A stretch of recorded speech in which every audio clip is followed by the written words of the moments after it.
문재인 대통령은 왜 지방분권을 공약으로 내걸었을까요? 왜 지방자치단체를 지방정부로 부르겠다고 했을까요? 그것은 바로 복지국가를 만들기 위해서입니다. 실질적인 복지는 확실한 지방분권이 됐을 때 가능합니다. 지방자치의 원래 목적이 복지국가 건설입니다. 지방선거가 실시되기도 전인 1987년에 만들어진 우리 헌법에는 형식적인 지방자치가 단 몇 줄로 명시되어 있을 뿐입니다. 복지를 반대하는 세력들은 그 형식적인 내용을 악용하여 지방자치 제도를 흔들어 왔습니다. 올 6월 지방선거에는 지방분권이 확실하게 명시된 개헌이 이루어져야 합니다. 그것이 복지국가로 가는 가장 빠른 길입니다. 전국자치분권 개헌추진본부 서울구청장 협의회. 꼭 알아야 할 어제의 뉴스. 청와대가 평창올림픽에 대한 야권과 보수 세력의 이념 공세 차단에 적극 나섰습니다. 평양올림픽이라는 딱지를 붙이는 것은 이해할 수가 없습니다. 2014년 인천 아시안게임에 북한 선수단이 참가했고, 하지만 그 누구도 평양 아시안게임이라고 부르지 않았습니다. 이전 정부 시절 자유한국당도 국제스포츠 행사에 북한 참여를 요청하고 정부의 전폭적인 지원을 호소했으면서 정작 지금은 다른 주장을 한다는 비판입니다. 불과 한 달 전만 해도 올림픽을 제대로 치를 수 있느냐는 국제사회의 우려가 나왔던 걸 감안하면 한국당의 비판이 과도한 이념 공세라는 게 청와대의 판단입니다. 민주당도 야권의 태도를 비판했습니다. 자유한국당이 주장하는 대로 이것이 선전선동의 노란한 모습이라면 새누리당 의원들의 모습은 과연 무엇입니까? 청와대는 국민이라면 누구나 올림픽 성공을 염원할 거라면서 한국당도 힘을 모아달라고 요청했습니다. 자유한국당 나경원 의원은 나흘 전 국제올림픽위원회 IOC에 평창올림픽 남북 단일팀과 한반도기 입장에 반대한다는 서한을 보냈습니다. 하루 뒤 청와대 홈페이지 국민청원 게시판은 나 의원을 평창올림픽 조직위 위원직에서 파면시켜달란 글이 올라왔습니다. 청원자는 나 의원의 행동은 위원직을 독단적으로 이용한 거라고 비판했습니다. 개시 사흘 만인 오늘 참여 인원이 20만 명을 넘어섰습니다. 최단 기간에 청와대 답변 기준을 충족한 겁니다. 나 의원은 조직된 정권 지지자들의 청원이며 위원직 임명은 올림픽 조직위의 권한으로 정부가 왈가왈부할 수 없다는 입장을 내놨습니다. 청와대는 절차에 따라 답변 여부와 내용을 검토할 예정입니다. 당내 당을 만드는 창당 관련 모든 행위를 즉각 중단할 것을 요구합니다. 국민의당 안철수 대표가 바른정당과의 통합에 반대해 별도의 신당 창당을 추진하는 반대파에 회후 통첩을 날렸습니다. 창당을 하려면 국민의당 당적을 정리하고 하라면서 이번 주말까지 입장을 정하라고 시한을 못 박은 겁니다. 주말까지 답변이 없으면 반대파의 당원권을 정지시키는 등 비상징계를 할 가능성도 열어뒀습니다. 당초 안 대표는 오늘 당무위원회를 열고 반대파 의원들에 대한 징계를 결정지으려 했습니다. 하지만 역풍을 우려해 바로 징계를 내리는 대신 일단 마지막 경고부터 한 겁니다. 안 대표의 경고에도 불구하고 반대파는 당적을 유지한 채 창당 작업을 계속할 전망입니다. 신당의 창당대회까지는 기존 당적을 보유해도 합법이기 때문입니다. 이에 따라 반대파는 신당 창당 가능성을 무기로 내세우고 오히려 안 대표에게 주말까지 합당을 철회하라고 촉구했습니다. 자, 2부 시작하겠습니다. 평창올림픽이 이제 코앞에 다가오는 분위기고요. 그리고 현송월 단장도 왔다 가고 그 사이에 현송월 단장이 서울역에 내려서 KTX를 타고 강릉을 왔다 갔다 했어요.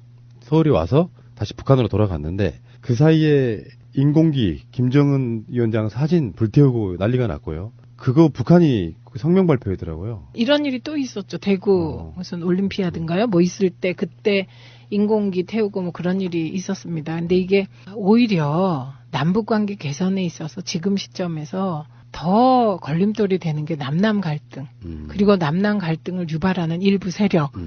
그리고 자유한국당의 정말 몰지각한 정파적으로 남북관계 해빙 모드를 흔드는 현역 국회의원들 그리고 언론이 있다고 생각을 해요. 그래서 어제 현송월 님이 왔다 갔을 때 제가 언론 보도 보면서 너무 깜짝 놀란 거예요. 일부 뉴스 전문 채널에서는요, 다른 중요한 일들이 뻥뻥 터지는데도 뭐 현송월이 어땠고 현송월이 이렇고 현송월이 일거수일투죠. 가십만 그냥 계속. 네, 진짜 MB가요, 박근혜가 진짜 너무 잘못한 거예요. 언론은 민주 국가에서 제4부, 사회의 목탁, 언론이 살아야 나라가 살아있다 이런 건데 이 언론이 저는요 수준이 떨어진 것 같아요. 이거 무슨 뭐 정파적으로 어떻게 한다가 아니라 왜 장악된 상황에서 위에 지시 받고 기사 쓰고 멘트하고 이러다 보니 수준이 떨어지는 거 있잖아요. 관성적으로 수준이 떨어진 것 같고요. 그다음에 지금 YTN이 좀 문제가 되고 있는데 제가 이렇게 출연을 할 때 젊은 기자들하고 대화를 하게 돼요. 이렇게 이제 기다리다가 그 젊은 기자들이 지금 그렇게 분노하는 이유가 뭐냐면요. 예전에 YTN 시스템이 치가 떨렸기 때문이에요. 그때 진짜 자기는 올바로 멘트를 하고 다 기사 정리해서 올리면 완전히 바뀐 내용이 내려오고 막 삭제되고 이랬을 때 자기들이 이제 선배들이 저항하다가 쫓겨난 걸 봤잖아요. 그 학습 효과라는 게 있거든요.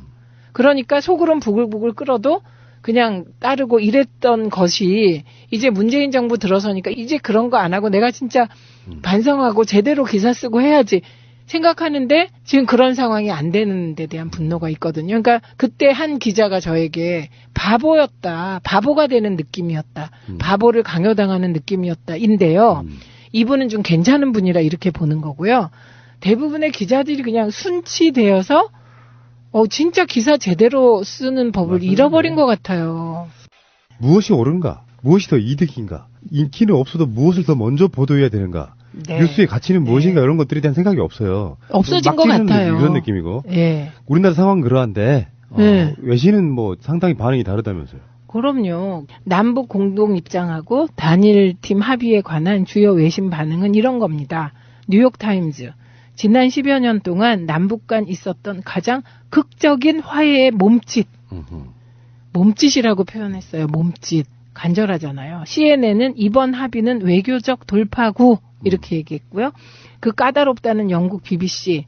새해 시작 남북관계의 해빙기. 한반도 전쟁의 위기 상황에서 보기 힘든 희망의 순간. 야, 멋있다. 예, 중국 CCTV.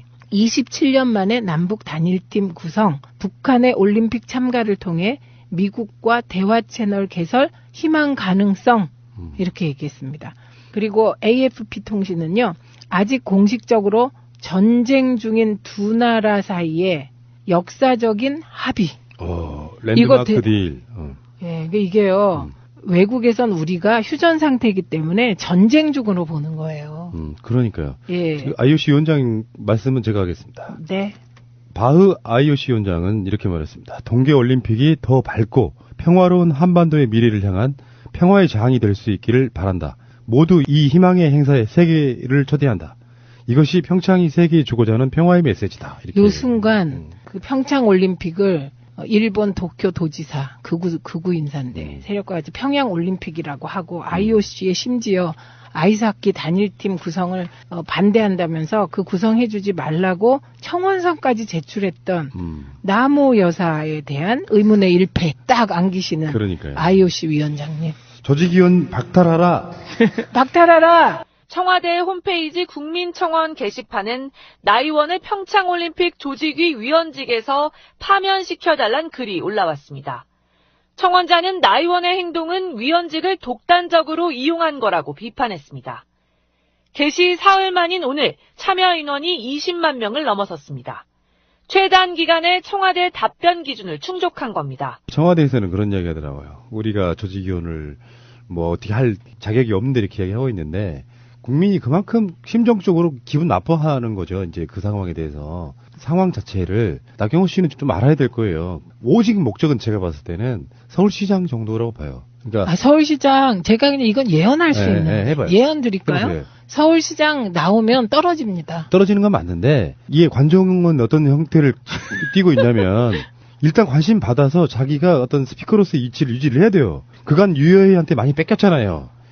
그러네요. 유여혜가 다니는 동안 나경원이란 이름은 나오질 못했네요. 그러니까 그런 관종들은 자기가 어떤 언론에 있어서의 그 관심 유지를 받던 게 어떤 상실감을 느끼다가 기회는 이때다 또 올림픽과 연관이 있지 않습니까, 이분이. 네. 그러니까 말도 안 되는 메시지를 막 쏟아내면서 관심을 받는데 그걸 즐겨요. 그러면서 왜 사람들이 이런 게 있잖아요. 그 왜곡된 게 뭐냐면은 피드백이 왜곡인데 듣기 싫은 소리는 아예 안 들어버리고 주위에서 나경원은 잘하네 막 부추겨주면 자기 인기는 하늘을 찌르는 것 같고 이 인기를 바탕으로 서울시장 한번 나가봐 여기까지 머물러 있을 사람이고요. 이번 지방선거에 서울시장 후보로 지금 딱 어떤 그 감정을 안 올려놓고 있을 리가 없잖아요. 출마한 경력도 있고. 그렇죠. 그리고 마땅히 나갈 사람도 없고 지금 그 당에서. 그리고 서울시장 나가서 떨어지면 서울시장 된 사람들만 보면 한없이 자신이 작아지거든요. 그래서 내가 떨어진 그 선거엔 꼭 나가서 당선되고야 말겠다. 이게 정치인들의 일반 심리예요. 그 이명박의 음수사원 김민석 원장이 우리 방송 같이 하지 않습니까? 2002년도에 왜 네. 서울시장 선거에 나가서 떨어졌던 바로 그때 근데 김대중 대통령이 김민석 원장한테 그랬대요. 당시 후보한테 우리가 이긴다 그랬대. 그렇게 이명박을 쉽게 봤다는 거예요. 그러니까 그게 당시에는 이명박이 그 야망의 계절인가요? 황신혜하고 그게 누구냐 유인촌하고 주연이었잖아요. 그걸로 주가가 많이 올라갔을 때 아닌가? 그러니까요. 그러니까 그게 아마 드라마를 잘 안 보신 게 아닐까? 그런 그 파괴력이랄까 이런 걸 좀 생각 못 하셨던 것 같고. 자, 잠시 후에 다시 올게요. 현송월 단장이 왔다가 올라갔고요. 네, 이제 우리가 가죠. 우리가 가는데 네. 현송월은 서쪽 통로로 왔어요. 그런데 지금 우리들의 남쪽 선발대는 동해선 쪽으로 갑니다. 네. 이게 뭐 평양 올림픽이네 뭐네 뭐 여러 가지 개소리들을 하시지만은 아니 북한에 시원하시겠어요. 부러워요. 하시면 제가 삐처리해 드릴게요. 한 번만 하세요. 못해요. 저는 못해요. 모 종편에서 대선 때 패널 나오라고 한 적 있어요. 나가지 그랬어요. 나가서 삐처리하게. 아니 그래서 내가 그랬어요. 정말 우리는 빡치면은 생방송으로 욕할 수도 있다. 하기 싫어서 하는 말이었는데 갑자기 그 생각이 나네요. 이게 네. 정말 감정실인 거예요. 막 의도적으로 하는 게 아니라 정말 개소리로 가지고 뭐라 그래요? 어쨌든 뭐 속은 시원하시겠어요. 근데 이번에 현송월이 온 문제나 이번에 뭐 그 평창올림픽을 평양올림픽이라고 0000 하면서 막 하는 분들이 언론이 그 중에서도 조선일보가 심하더라고요. 그러니까. 그런데 그게요. 제가 확인을 해보니까 현송월 있잖아요. 이 사람이 2013년 8월에 조선일보가 그런 보도를 한 적이 있더라고요. 현송월 등 북한 유명 예술인 10여 명이 음란물을 제작, 판매한 혐의로 공개 총살된 것으로 밝혀졌다. 이렇게 보도한 적이 있더라고요. 예. 그런데 그 조선일보 보도에 따르면 시체가 왔다 갔다 한 것이죠, 지금. 최소한 조선일보는 보도를 정지하라. 아니면 사과라든가. 근데 정정보도 해야 되잖아요. 근데 북한 주민은 정정보도 신청 권한이 없습니다. 총살됐다 살아 돌아오신 분이 한두 명이야 지금. 그렇죠. 조선일보는 천안함 사건에 대해서 전 지금도 떠올라요. 인간어뢰. 어떻게 하면 천안함이 어뢰를 맞았을까 하다가 사람이 어뢰 위에 타고요. 그걸 직접 조정해서 물속에서 받았다는 거야. 그게 조선일보의 수준이죠. 근데 그거 이적행위 아닌가요? 그거 이적행위예요. 북한 사람이 어뢰를 바닷속에서 타고 왜? 타잔다니 이것이. 그건 타잔 나뭇가지라도 뭐. 그러니까 이거는 북한 사람들은 초인인가?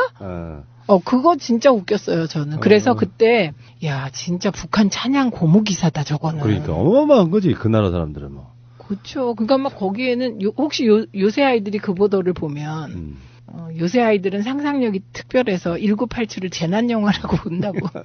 자기들끼리 재난이다, 막 이렇게 얘기한다고 했잖아요. 애들이 보면, 옛날에 우리는 북한 사람들은 머리에 뿔 달렸다고 생각할 텐데, 그 인간 어뢰의 보도를 본 우리 어린이들은, 북한 사람들은 완전 마징가 제트라고 생각하지 않겠습니까? 어뢰를 타고 돌진. 그러니까 우리 동창들 중에 이제 조선일보 같은데 쪽 보수 언론을 간 친구들이 아주 극소수 있어요. 근데 그 친구들 보면은 한 10여 년 후에 이렇게 만났을 때 보면은 괴물로 변해 있더만요. 생각하는 마인드가 완전히 골통화돼 있는 거 있잖아요. 또 제 재밌는 얘기 생각났어요. 신홍범 선생님이라고 계세요. 조선일보에서 쫓겨난 조선투위 위원장도 하고 한겨레신문 편집 주간도 하신 분인데 따님이 조선일보에 시험 봐서 붙은 거예요. 어쩌냐? 어떻게 했을까요? 그게 왜 붙기도 진짜 어려운 거잖아. 조선일보 아니, 그러니까. 시험으로 치면요. 요걸 이제 합리화시키는 게 이제 손석희가 JTBC 간 이유 똑같이 비슷하게 돌려대겠지. 그런데 신홍범 선생님이 딸을 앉혀놓고 당장에 그만둬! 그만뒀답니다. 그래서 그 딸은 어떻게 됐게요? 그거로 공무원 시험을 봐서 공무원 차라리 그게 하고 낫다. 있습니다. 네. 자, 이야기 다시 원점으로 돌아갈게요. 서쪽으로 내려왔다 서쪽으로 올라갔고 동해선 쪽으로는 이제 금강산 마식령 원산 비행장 등 찾아가지고 훈련하는 것 때문에 그런 건데요. 네. 그러니까 사전 점검단이 금강산 지구, 마식령 스키장, 갈마 비행장 등에 대해서 시설 점검차 23일 네. 동해선 출입사무소를 우리 시간으로 9시 30분경 출경한다 이렇게. 그러니까 10시쯤에 예. 군사 분계선을 통과한대요. 통과했죠, 이제 이미. 네, 이미 이제 통과했고, 근데 군사 분계선을 통과하는 게 얼마만이에요? 다 까먹고 있는 것 같은 까마득한 느낌이 뭐냐면은 김대중 노무현 정부 때 금강산도 관광 가고 평양에 우리나라 가수들이 가서 공연도 하고 그만큼 네. 교류가 이루어졌었거든요. 네, 그때 우리 뽕짝 네. 트로트 듣고 북한 사람들이 눈물 짓고 이랬던 거. 굉장히 많은 가수들이 공연하고 그랬는데 네. 심지어 금강산 관광 같은 거 가는 거 물론 개성공단도 마찬가지고 한국 사람이 북한 땅을 드나드는 게 무시로 있었던 일이에요. 근데 네. 이명박 박근혜 지나면서 마치 이게 어마어마한 일인 것처럼 느껴지잖아요. 네. 이 대비 효과 이런 거거든요. 네. 그러니까 망가뜨리는 관계가 있기 때문에 그걸 다시 되돌리려면 또 시간이 필요한 거지만 만약에 그 관계가 꾸준히 유지되어 왔다면 이런 게 뉴스나 되겠습니까? 뉴스 아니죠. 지금쯤 새날이 평양에 가서 팟캐스트 하고 있을지도 모르죠. 아 재미없어요. 그 평양에 대한 이슈는 별로 다운로드가 안 나오기 때문에 안 가 나는. 아니죠, 모르죠.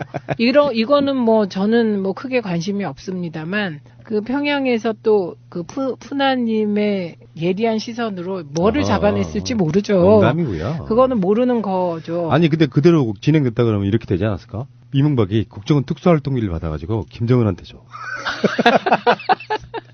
네. 근데요, 저는 북한에 대해서 좀 더 많이 알고 싶은 부분이 있는데.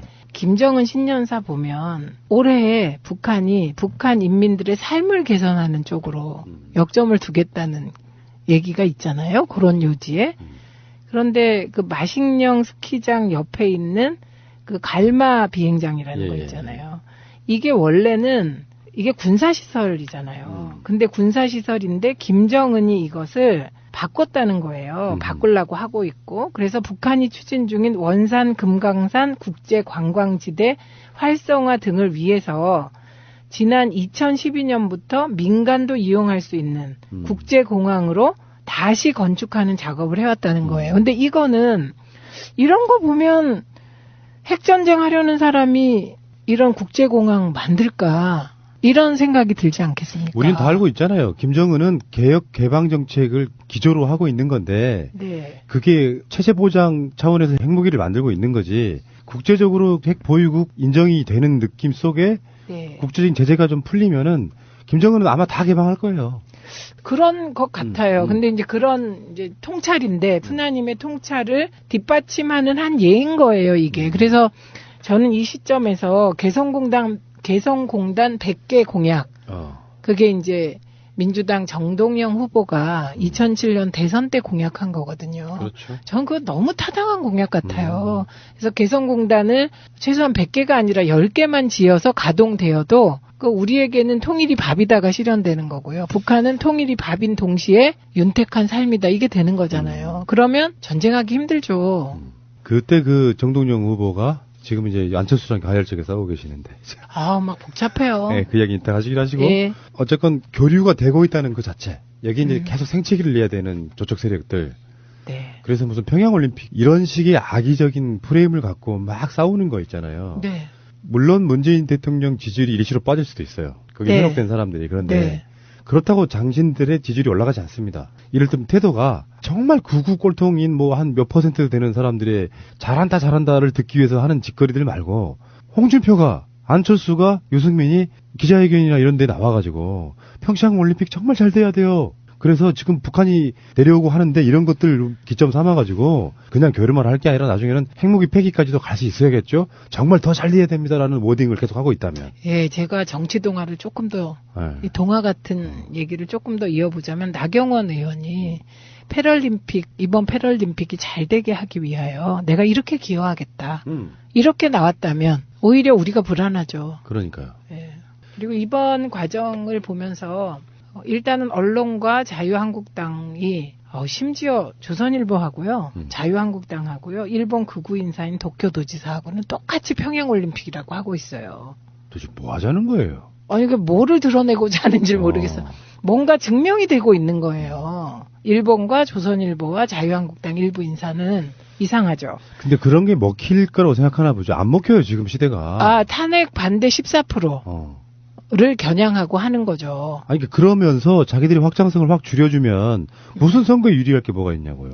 그렇게 흔들어서 5월 민심 폭발설 이런 걸 하려고 하는 그 거겠지만 얘기 딱 다시 하시고. 중요한 것은 이 과정에서 오히려 누가 남북 분단을 즐기는 세력인지, 맞아요. 누가 남북 분단 위에서 자기의 이득을 취하고 있는 세력인지, 누가 냉전으로 우리나라를 회귀시키려고 하는 것인지, 왜 MB와 박근혜 시절에 남북 관계가 이렇게 후퇴할 수밖에 없었는지, 어떤 세력이 중심인지가 이번 사태를 통해서 드러나고 증명될 거라고 생각합니다.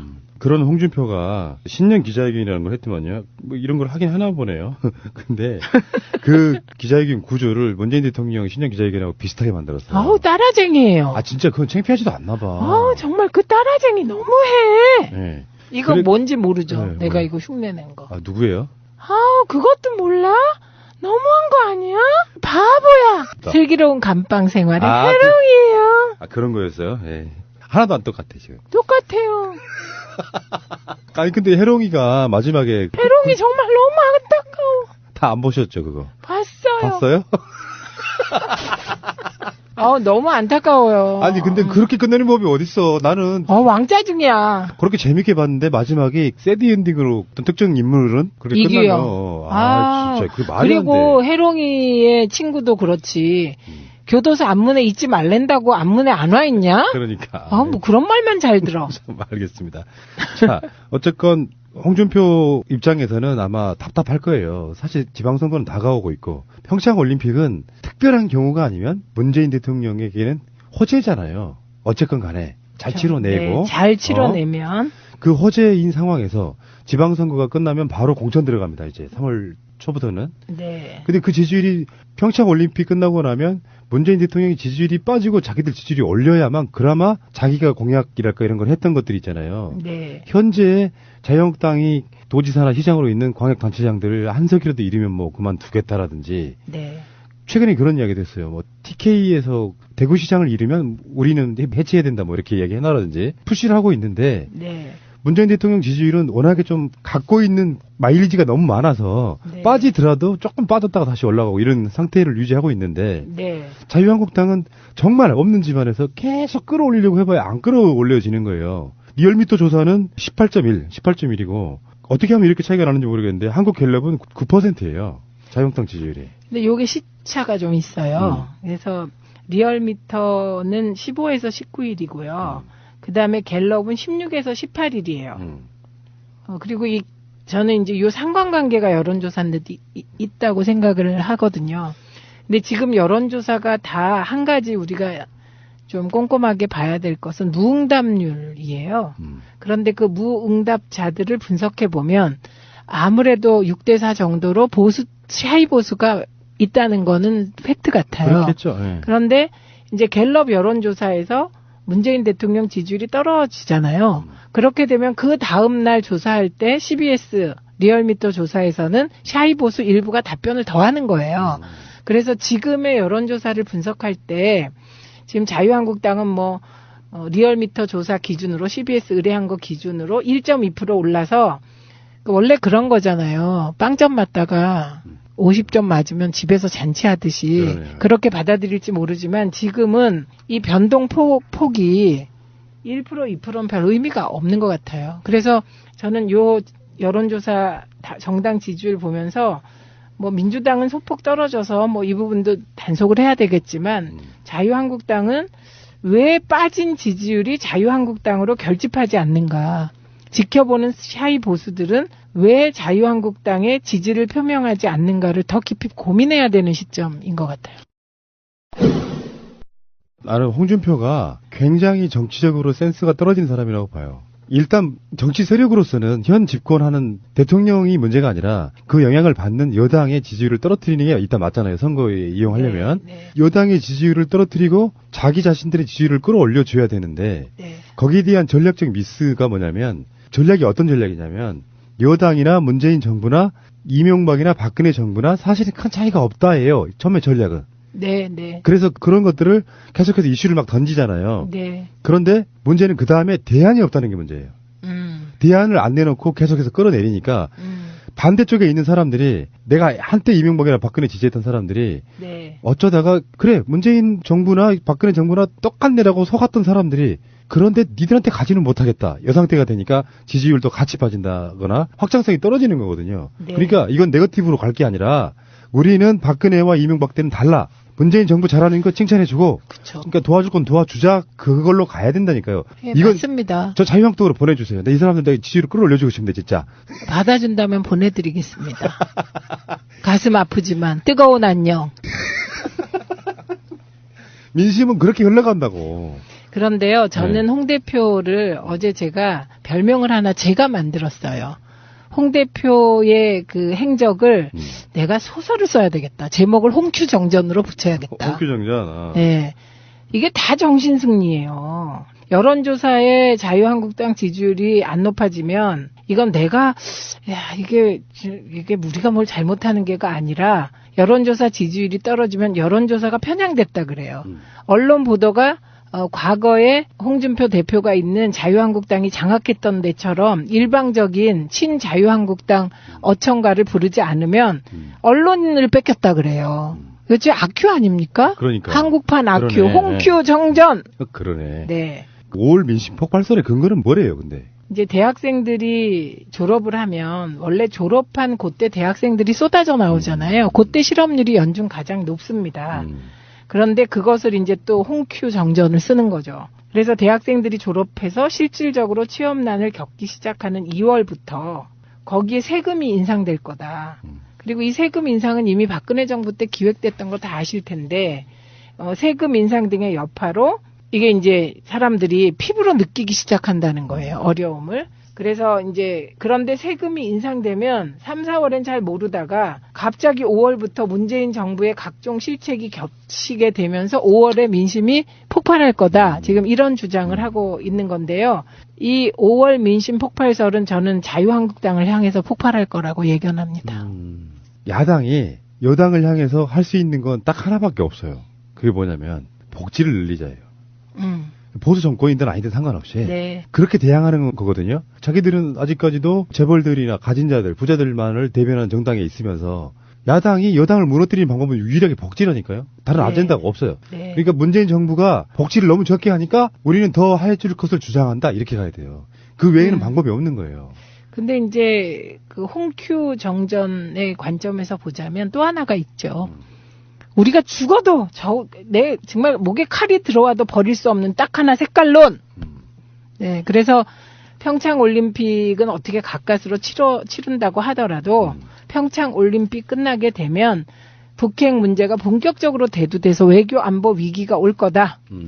네, 그러면 문재인에 대한 반감이 증폭될 거다. 이런 저희가 정신승리로 봅니다. 왜냐하면 이게 다른 대통령 같으면 남북관계가 풀리고 그러면 우쭐해질 수 있는데 문재인 대통령은 절대 그런 분이 아니세요. 일단 정서 변동의 폭이 크질 않으세요. 뭐? 그런 거고 지금도 분명히 이렇게 생각하고 있을까. 홍준표 대표님은 왜 이렇게 말을 거칠게 합니까? 이 정도 생각하고 있을 거예요. 입으세요. 그게 끝이거든요. 최고로 화낸 게 그거잖아요. 예, 그리고 그런 문제 제기들을 저 문제 제기에도 맞는 게 있지 않을까 하고 듣는 분이세요. 그래서 나온 거예요. 이게 바람 앞에 촛불처럼 조심조심 가야 되고 이 분위기가 평창 올림픽 이후에도 지속된다는 보장이 없다. 이건 무슨 뜻이게요? 더 노력하겠다는 뜻이에요. 맞죠. 이런 사람을 어떻게 당해? 그러니까 아까도 말씀드린 것처럼 홍준표 같은 자들이 왜 지지율이 안 오르냐? 이렇게 열심히 해봐야 그것을 아직도 분석 못하고 있다면 바보 같은 짓이라는 거예요. 저 홍큐 정전이라니까요. 그걸로는 안 된다. 답답한 게 정말 이렇게 영민하고 스마트한 사람이 진짜 당대표 돼가지고 네. 제가 말한 그런 전략을 써서 지지율이 올라간다면 큰일 날 뻔했어. 홍준표가 최대의 리스크다. 이렇게 항상 드리고 싶어요. 기자회견에서 보니까 막 말도 안 되는 거짓말들을 엄청 했더만요. 아, 그 거짓말. 프롬프터 보고 답했다라는 아니, 일단 저는 그 심리도 알아요. 문재인 대통령의 신년 기자회견은 그게 시작되기도 전부터, 하기 전부터 파격적인 형식으로 주목을 받았어요. 그래서 따라 해봤죠. 아무도 주목하질 않아요. 그러면 특히 홍준표 대표 마음속에 불끈하는 게 있지 않겠어요? 그러면 그 순간 흠집 잡아야 되잖아요. 그런 심리예요. 그런데 그 심리를 더 중요한 건 사람들이 읽고 있다는 거죠. 얕아요, 생각이. 사람의 어떤 생각이. 문재인 대통령은 답을 써줬고 자기는 답을 안 써줬다고. 아이고 참 됐고요. 예.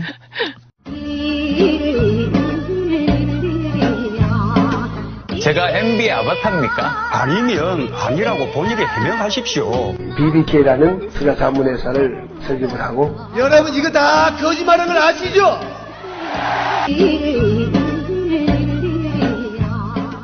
자, 국민의당으로 잠깐 가겠습니다. 국민의당은 뭐 이야기할 거리는 사실 없고 그냥 정리를 간단하게 해드리면 이제 분당 확정? 그리고 나서 서로 간에 지금 로드맵까지 다 나왔어요. 네. 앞으로 뭐 할 것이다인데 네. 이 과정에서 좀 더럽게 헤어지고 있는 모습. 간단히 말해서 안철수 눈에는 박지원, 박주연 이 두 의원이 좀 눈에 가시였나 보죠. 그래서 당무위원회에서 당원권 정지 등의 중징계를 할 거다라고 예상을 했었습니다만 오늘 아침에 당무위가 전격적으로 취소가 됩니다. 그러면서 이제 기자 간담회로 일정을 지금 수정하는 이런 상황인데 누가 봐도 안철수가 너무하는 거거든요. 막 당규 계속 바꿔가면서 대다수 국회의원, 현역 국회의원들의 찬성 없이 지금 밀어붙이다가 보니까 무리수를 두고 네. 그래서 바른정당과 통합은 일찌감치 막 유승민 대표 데려다가 우리 통합할 거라고 막 선언해버리고 어떤 절차도 무시한 채 거기에 대해서 항변하는 국회의원들에 대해서는 징계하겠다고 하면은 사실은 안철수 입장에서는 그게 자기 스스로는 강력한 리더십이라고 생각했을 거예요. 갑철습니까? 그러니까.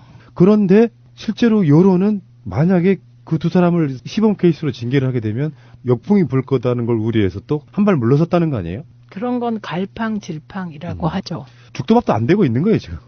이랬다가 저랬다가 지금. 예. 근데 이 과정에서 유승민 대표가요.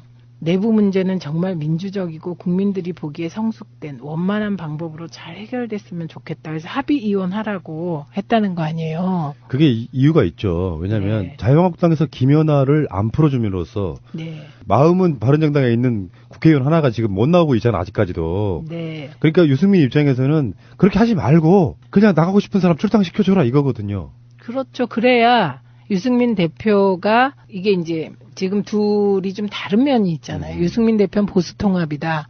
안철수는 이게 중도 통합이다. 이렇게 얘기를 하잖아요. 그러니까 싫다는 사람들 데리고 오면 유승민 대표 입장에선 출범한 당이 통합신당이라는 이름으로 출범했는데 출범부터 내부 분열이 일어나는 거잖아요.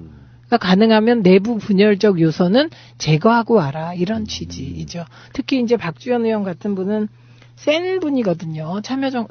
국민참여 수석 했잖아요.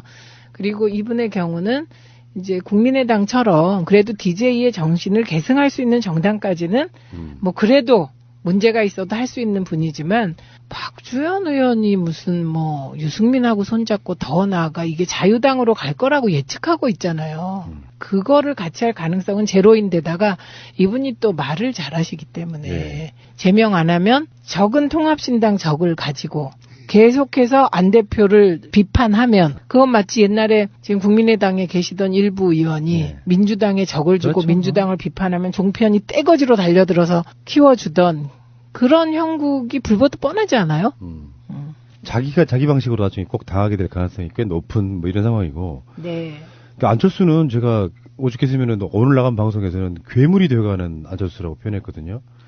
플랑켄슈타인. 네, 민주인사라면 혹시나 그런 적이 있었다면 이런 마인드로 당을 쪼갤 수는 없는 거예요. 네, 네. 상황에 따라서 아무것도 아닌 것 같이 당규를 계속 바꿔가면서 그리고 그것을 반대하는 국회의원들에 대해서는 징계를 생각할 정도. 네. 이게 대체 안철수는 뭡니까? 갑철습니다. 더 이상 길게 이야기하는 것도 좀 입 아프고요. 네. 어쨌건 합의위원 잘 하셔가지고 뭐 지금 여러 가지 보도들을 보니까 중립에 있던 국회의원들이 있잖아요. 검사 출신의 그 이용주 의원 신당에 합당 반대파에 합류하기로 했다 이런 기자회견도 하더라고요. 그러니까 이쪽 세가 계속 불어나고 있는 거예요. 중립에 있던 사람들. 그건 이제 개인에 대한 실망일 수가 있어요. 제가 얘기를 들어보면 유승민 대표도 처음에 30몇 명으로 시작했잖아요. 그랬다가 지금 9명 된 거잖아요.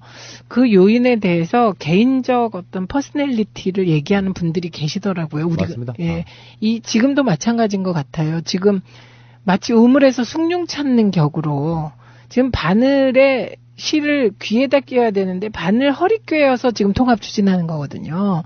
그러다 보니까 내부 반발이 점점 심해지면서 처음에 이제 통합을 반대하는 의원들 숫자가 더 적었거든요. 그랬죠. 그래서 9명이다, 10명이다, 18명이다 막 이런 식으로 지금 늘어가고 있기 때문에 이건 진짜 안철수 위기죠.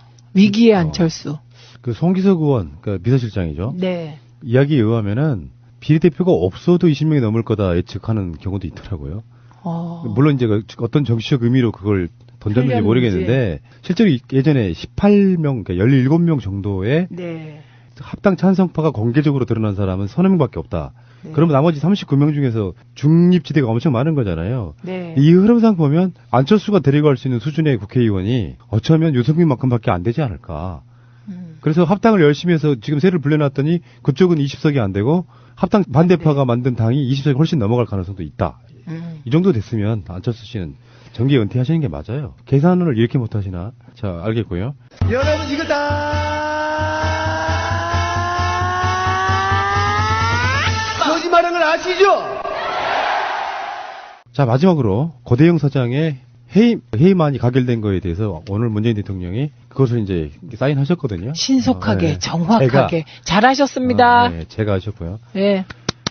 그리고 이제 우리 의원님 입장에서도 이제 지금 고대형 KBS는 그 어떤 시스템이나 구조상 훨씬 더 어렵다는 이야기를 했는데 결국에는 바꿔냈습니다. 그러니까 그거는 네. 이인호까지. 이인호가 이끄는 KBS 이사회가 카드 사용 비리 등 도덕적인 흠결 때문에 무너진 겁니다. 그렇죠. 예, 이게 지금 뭐 자유한국당 성향의 이사들이 뭐 카드 비리에 대해서 이렇고 저렇고 하는데 노무현 정부 시절에요. 카드 이렇게 사용한 적이 없습니다. 이를테면은 KBS의 국정원 특수활동비 그런 개념이에요. 그런 개념으로 썼습니다. 카드를 무슨 뭐 애견 뭐 하라고 주는 카드 아닙니다. 공적인 업무에 쓰라는 거예요. 그래서 그 일정한 액수 이상 50만 원 이상이 되면 반드시 누구를 만나서 썼다는 걸 사실대로 기록해야 되고요. 예, 근데 그런 규칙을 어겼기 때문에 감사원이 카드 비리에 대해서 이게 조사를 했고요. 그리고 그 감사 결과 어떻게 한 명도 안 걸린 사람이 없습니까? 부끄럽게 KBS 이사회가. 그래서 이건 할 말도 없고요. 근데 제가요, 글쎄 갑자기 지난주에 일요일 날 KBS 일요 토론에 나간 거예요. 그래갖고 제가 일요 토론 나간다니까 댓글이 뭔지 아세요? 고대영 나갈 때 되니까 KBS도 정신 차리나. 그것도 박범계 의원하고 나갔어요. 그러니까 이런 사람들이 뭔가 좀 언론으로서 잘못했다라고 국민들께 사죄하고 스스로 물러나면 그나마 용서의 어떤 가치가 있는데 용서받지 못할 자. 네, 끝까지 버티고 막 KBS 이사회에 나와서 막 항의하고 막 그랬거든요. 그건 뭐 그래야 고대영이죠. 그렇죠. 근데 저는 고대영이 물러나기를 고대하고 있었기 때문에 이 사람이 KBS의 주요 간부로서 했던 그것들을 봐도 그래요. 네. 2008년에는 KBS 보도본부 보도총괄팀장 시절에는요. 폭행 인사보복 발언 논란이 있었고요. 네. 보통 인물이 아니에요, 이 사람이. 2008년 12월부터 2010년 2월 동안에는 보도본부 보도국장실이었는데 네. 용산 참사 축소 편파 보도 논란이 있었고요. 네. 노무현 전 대통령 서거 관련 축소 왜곡 보도가 있었고요. 네. 천성관 검찰총장 지명자 의혹 특종 보도 누락했고요. 네. 그리고 2011년 1월부터 2012년 1월까지 보도본부 본부장 시절에는요. 이거 중요합니다. 민주당 도청 의혹 사건의 키맨이에요. 네, 이게 그때 KBS 수신료 인상과 관련하여 민주당 내부 회의를 도청한 사건이죠. 거기에도 연관이 돼 있다. 그러니까 실질적인 지시자였을 가능성이 높은 그 사람이고. 네. 대기업으로부터 접대 골프 의혹도 있었고요. 다음에 위키리크스 폭로에 등장하기도 했던 사람이고 이게 미국의 스파이라는 이야기예요, 이게. 그 다음에 불신임 84.4%로 보도본부장을 사임해요. 네. 그만큼 KBS 내에서는 신망이 없던 사람이 결국 사장이 되는 건데. 보도국장, 보도본부장을 하면서 KBS의 보도 내용상의 방송 장악을 주도한 사람입니다. 그렇죠. 그렇기 때문에 그 불신임에도 불구하고 결국엔 보도본부장 잘린 사람을 KBS 사장이 내정하게 되는 건데요. 2015년 10월부터 현재까지. 네. 대표적으로는 그거죠. 국정원에서 200만 원 받고 보도 무마 정황 발표한 거. 이런 것도 있고요. 네. 사드 문제에 관련해서 보도 지침이 있었고요. 네. 다음에 보복 인사했고요. 네. 그리고 가장 중요한 게 이건 실력의 문제라고 보는 건데 KBS 사상 최초로 지상파 제어가 합격 점수가 미달한 것도 고대영 때. 작년에 이게 지난해에 진행된 겁니다. 네. 그러니까 지난해에 진행됐다는 건 박근혜 시절에 KBS가 쌓은 실적을 평가하는 거기 때문에 새 정부와는 아무 관련이 없습니다. 그렇죠. 수치화되는 건데 이게 보통 저도 이제 제어가 심사를 해봤습니다만 과거에 지상파가 650점을 넘지 않는 경우는 없고요. 특히 KBS가 이런 점수를 받은 것은 있을 수 없는 일이에요. 근데 지금 한국방송 1이 646점, 한국방송2가 641점이라서 제어가 기준 점수가 650점이거든요. 미달됐는데 이러면 뭐 제어가 취소해야죠. 합시다. 제어가 취소하세요. 진짜 두려움 없이 가야 돼. KBS 없어지면 맨날 왜 제어가를 조건 붙여서 제어가 합니까? 이러니까 방송들이 멋대로 하는 거예요. 그러니까 정말 법이 있어. 그 네. 법대로 하면 돼. 예, 왜 자꾸 조건 붙여서 제어가 해주고 이러니까 기강이 안 잡혀요. 국가의 근간이 흔들리고 있습니다. 근간이. 그래서 저는 이렇게 봅니다. 문재인 대통령이 바라는 정부의 가장 키워드는요. 혹시나 뭐가 잘못돼서 민심을 잃어서 정권이 바뀌더라도 시스템 자체가 과거 독재 정부 시절에 그런 쪽으로 돌아가는 것을 막아내겠다는 그런 숨어있는 의지가 있는 거라고 보거든요. 네. 근데 이럴 때는 어떻게 하는 거냐면 현재 법도 나쁘지 않아요. 법대로만 하면 돼요.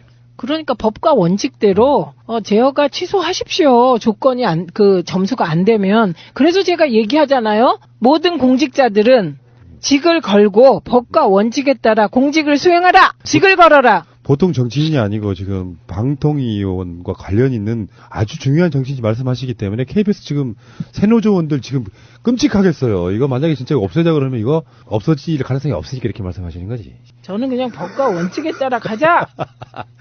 가즈아! 가즈아. 자, 의원님, 다시 네. 한번 상기하십시오.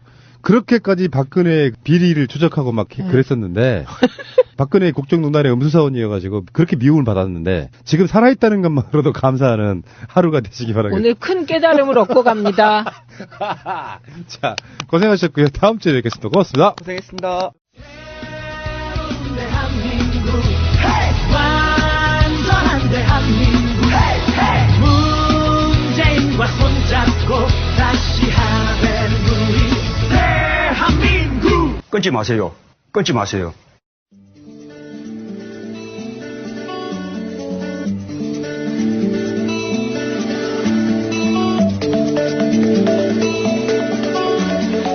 네, 개그맨 김일입니다. 제가 오늘 괴담이라는 주제로 한번 얘기를 또 한번 해볼 텐데, 일단은 뭐 괴담은 아니지만 일단 저는 최근에 있었던 일을 하나 간단하게 얘기하자면, 큰아버지 댁에 갔거든요.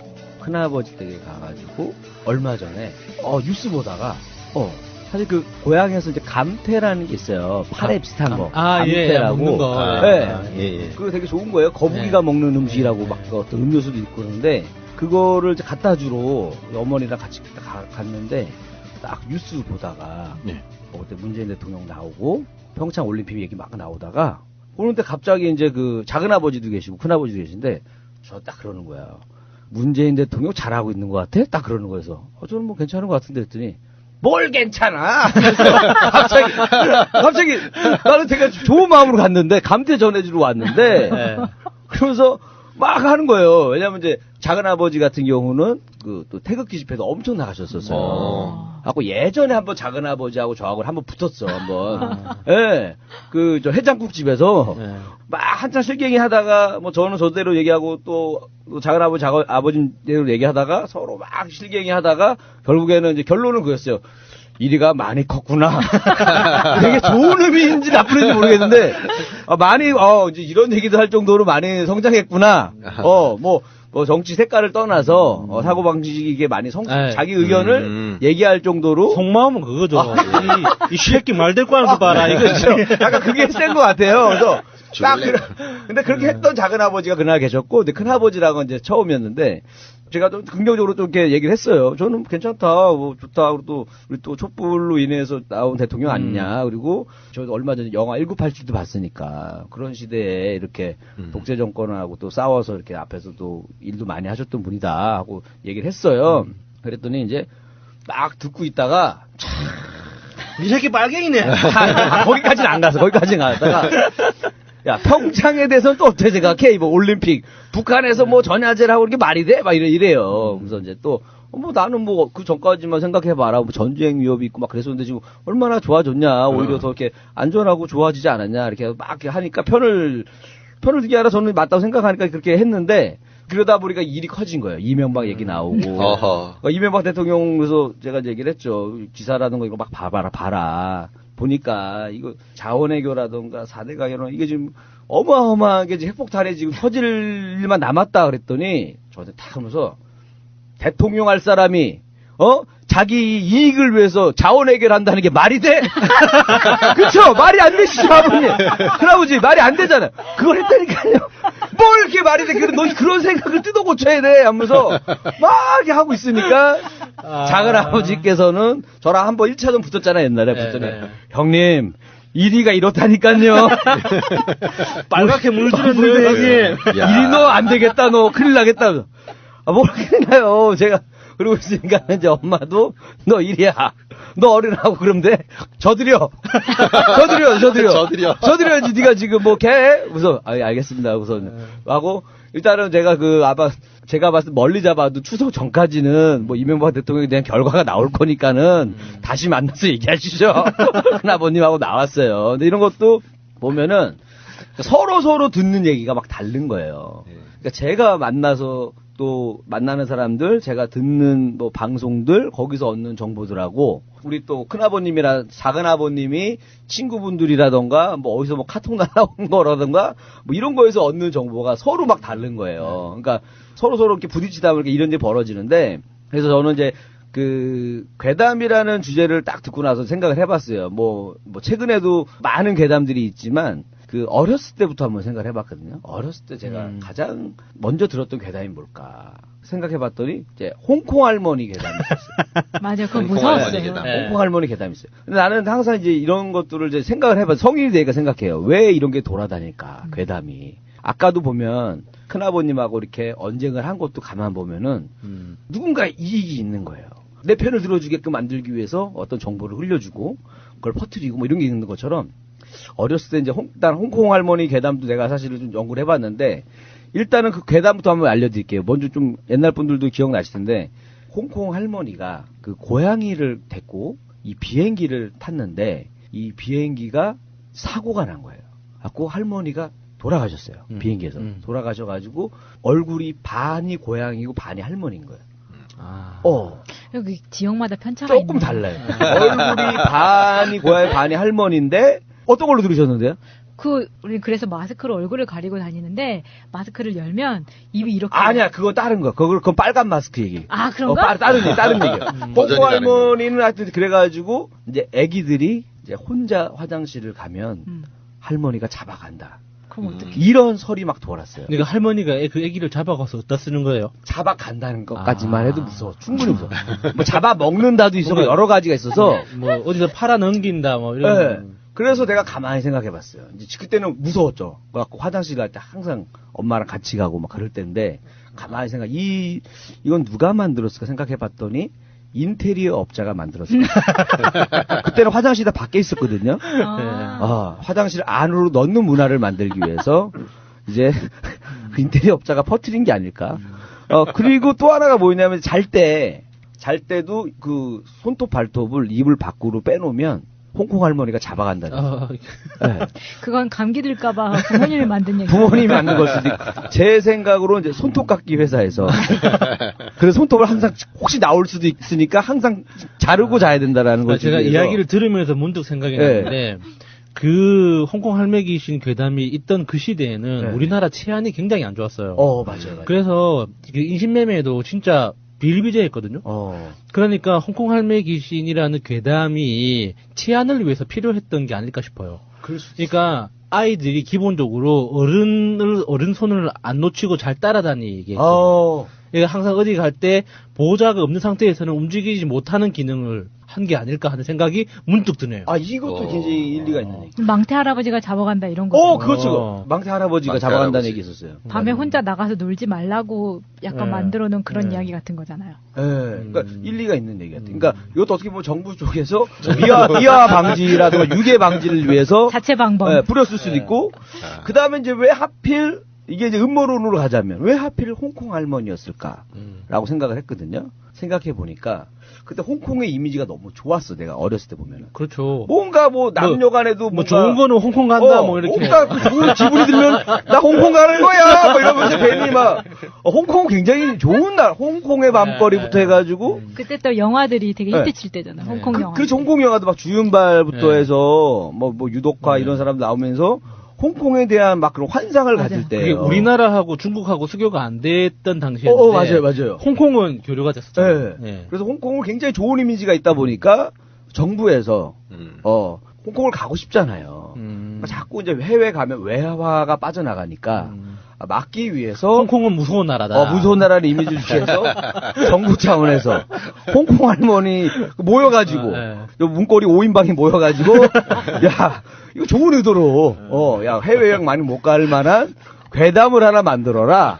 그래가지고 이제 저기 심리학 박사님부터 해가지고 여러 명이 모여가지고 이런 괴담을 만드는 게 아닌가 이런 생각을 좀 해봤습니다. 항상 음모가 있으니까. 그 다음에가 유명한 게 방금 아까 마차님이 얘기하시다가 말았는데. 빨간 마스크 괴담이 있어요. 그게 달랐구나, 홍콩 할매랑. 네, 빨간 마스크. 조금 이제, 홍콩 할매보다 조금 이제 아줌마급으로 내려오죠. 지금 홍콩 할매는 심영래 그 영화에도 나오지 않았어요? 그리고 영화 출연도 많이 했었어요. 맞아. 모아 홍콩 할매 뭐 있었는데. 그러니까 무서움의 상징이었어요, 아이들한테는. 강시, 오랜만에 들어보고. 강시 영화도, 그쵸, 강시 영화도 있었고.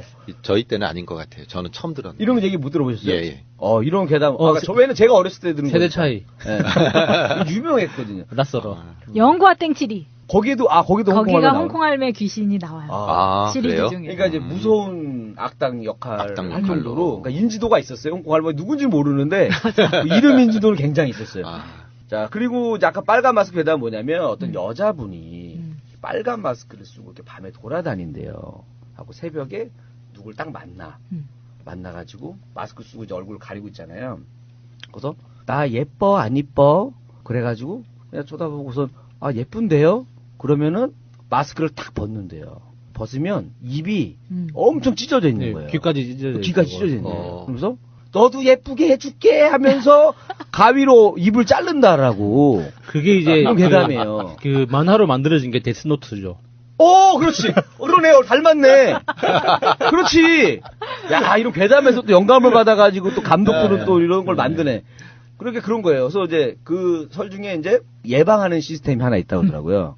그걸 뭐냐면 빨간 마스크 쓰고 예뻐 안 예뻐 물어보면은 예쁘다고 해도 예뻐? 너도 똑같이 해줄게 하고 자른다 그랬잖아. 안 이뻐? 그래 너도 안 이쁘게 해줄게 하고 자르. 빠져나갈 길이 없는 거야 이게. 예쁘다고 해도 자르고 안 이쁘다고 해도 자르니까. 답정 넣어. 답정 넣어요. 그래서 나온 게 뭐냐면 그때 엿을 주면 엿을 오물 하고 있는 동안 도망가면 된다. 그러니까 이제 그 해답이 나오고 해답지가 돌아다닌 거예요. 그래서 엿을 항상 휴대하고 다녀야 그렇죠. 엿장사가 만든 거. 그렇죠. 그래서 이거는 엿장수가 이거를 만들었다. 엄청 그 전국 엿장수 협회에서 모여가지고 엿이 옛날보다 많이 안 팔린다. 애들이 사탕이 나오면서부터 사탕을 먹기 시작한다면서 엿장수 협회에서 그 작가를 섭외해가지고 만든 게 아닌가. 이런 생각을 한번 해봤고. 그러니까 요 얘기는 들어보신 거잖아요. 마차님도. 그죠? 빨간 마스크. 그 다음에가 이제 또 비슷한 게 이게 제일 순수한 어떻게 보면 그 괴담 중에 하나가 있었어요. 그 초등학교에 가면 항상 그 동상들이 많은데 이승복 어린이 뭐 유관순. 근데 특히 이제 이순신 장군 동상 이야기가 있어요. 갖고 밤 12시가 되면 동상이 움직인다는 거예요. 동상이 움직이면서 보통 학교마다 이제 어떤 데는 또 동상이 2개 있는 데가 있고 어떤 데는 뭐 또 유관순 누나 동상 있는 데도 막 그래요. 그럼 밤마다 2분이 싸운다는 거예요. 박물관은 살아있다고요? 그런 거예요. 아니, 굳이 뭐, 다 같은, 친하지 않을까? 근데 싸운다는 거, 밤마다. 그래서 그 싸우는 걸 숨어서 보다가 들키면 죽는다고. 그렇지. 그러면서 갑자기 나타나가지고, 딱 눈 마주치면서, 보면 안 돼! 하면서 죽인다라는 뭐, 이게 있다는데, 그것도 가만히 생각해봤죠. 밤 12시에 다 가야 된단 말이에요, 애들이. 이걸 누가 만들었을까? 수희 아저씨가? 그렇죠. 수희 아저씨가 귀찮으니까 애들이 갑자기 밤에 출가하고 그러면 시간 가지고 노니까 얘네들을 빨리 보내려면 어떻게 해야 될까 하다가 전국 수의협회에 모여가지고 또 아이디어 서로 막 내고 하다가 동상이 움직인다는 거 어때? 해가지고 요걸로 이제 픽스. 수희 아저씨 저녁에 막걸리 한잔 해야 되는데. 맞네요. 또 애들 그 시간 가는지 몰라. 옛날에는 애들 뭐 시계도 잘 안 차고 다니고 그러니까 그냥 막 밤새도록 놀잖아요. 그래서 그런 걸 예방하기 위해 만들어지지 않았을까라는 생각도 해봤고. 이게 괴담이 이렇게 좋은 측면이 있는지 처음 알았네요. 약간 음모를 뭔가 예방하는 게 다 있어. 뭔가 누군가의 의도가 있을 거다. 그러니까 뭐 항상 우리가 그러잖아요. 어떤 범죄가 터지면 가장 이득을 보는 자가 누굴 것인가. 이걸 항상 생각을 하는 것처럼 저도 이제 괴담을 듣고선 가장 이득을 보는 사람 항상 생각하거든요. 그 다음에 이제 이게 있었어요. 여고 괴담 중에 유명한 건데 그 전교에서 맨날 2등하는 친구가 있었어요. 맨날 공부를 하는데 1등을 한 번도 못 이기는 거예요. 그래서 친구가 이 친구보다 공부를 더 해야겠다. 그래가지고 집에서 공부를 하다가 공부를 막 해요. 밤새도 공부하는데 친구가 했던 얘기가 딱 생각이 난 거예요. 밤에 12시 넘어서까지 공부하면 볼펜을 뒤로 딱 던지잖아요. 던지면 탁 소리가 나야 되는데 이게 탁 던졌는데 탁 소리가 안 나면 귀신이 뒤에서 볼펜을 가져가는 거다. 그런 얘기를 한 거예요. 그래서 여학생이 막 공부하다가 이제 그 얘기를 들었으니까 생각이 딱 난 거야. 하고 볼펜을 뒤로 탁 던졌어요. 소리가 안 나는 거야. 하고 얘가 놀래갖고 기절했어. 하고 아침에 일어났거든요. 그 볼펜이 침대에 떨어진 거예요. 근데 이거 괴담이 아니라 약간 누가 유머로 만들어낸 거야. 그거는 경쟁하는 애가 공부 못하게 하려고. 그죠, 그런 거죠. 12시 넘어서 공부 못하게 하려고 뭐 그런 것도 있고 저는 다르게 생각했죠. 조금 스케일 크게 샤프 회사에서 만든 볼펜은 던지기 편하거든요. 안 망가지니까. 샤프는 잘 망가지기 때문에 공부할 때는 샤프를 써라라는 의도로 샤프 회사에서 만들지 않았을까로도 요거 얘기가 있고. 근데 제가 이제 성인이 돼서 제일 무서웠던 괴담은 그 할머니 스타렉스 괴담인 것 같아요. 뭐야 그건? 그거 몰라요? 맞아요. 그거는 정말 그 아저씨에 나오는 그 장면. 그 장면 같은 그렇죠. 거야. 네, 그 장면, 아저씨 그 어떤 할머니가 우리 아들인지 아닌지 저기 차 번호 좀 확인해줘. 그러면 사람이 이제 젊은 사람이 이제 봉고차로 가요. 봉고차로 가가지고 스타렉스 저 차야 스타렉스 저 차 그럼 가서 할머니 차 번호가 하면 이제 봉고차 사람이 내려가지고 걔를 탁 뒤통수 때려가지고 차에 봉고차에 딱 싣고 가는 거예요. 인신매매 같은 장기 매매. 주기적으로 인터넷에 한 번씩 뜬금없이 도는 그런 괴담 중에 하나죠. 그러니까 뭐 고속도로 휴게소에서 뜬금없이 사람이 뭐 물건을 판다고 해서 트렁크에 물건이 있으니까 보러 가자. 트렁크 딱 열면은 바로 밀어넣고 출발한다. 그리고 그 가장 최근에 돌았던 괴담 중에 정말 신빙성 있어 보이는 게 차를 타고 가다가 밀가루 봉지를 차 앞유리창에 던져버린대요. 그러면 밀가루가 이게 팍 퍼지면 사람들은 본능적으로 그 워셔액을 뿌리잖아요. 그러면 그게 찐득찐득해지면서 멈출 수밖에 없다는 거야. 밀가루 가루가 묻어있는 상태에서 그 워셔액이 묻은 이 와이퍼가 왔다 갔다 하면은 반죽이 돼가지고 완전히 시야를 가려버리는 거예요. 그러면 뒤에서 따라오던 차가 멈춰서 차도 훔치고 사람도 데려간다고. 그래서 이건 약간 그 쌀가루 만드는 회사에서 터뜨리는 거 아니에요? 그러니까 그래서 그러니까 뜬금없이 뭐 페이스북이나 트위터나 이런 데서 이렇게 한 번씩 와요. 카카오톡으로도. 그래서 이 무슨 소린가? 왜냐면은 그런 만약에 사건 사고가 있었으면 미디어에 안 나올 리가 없잖아요.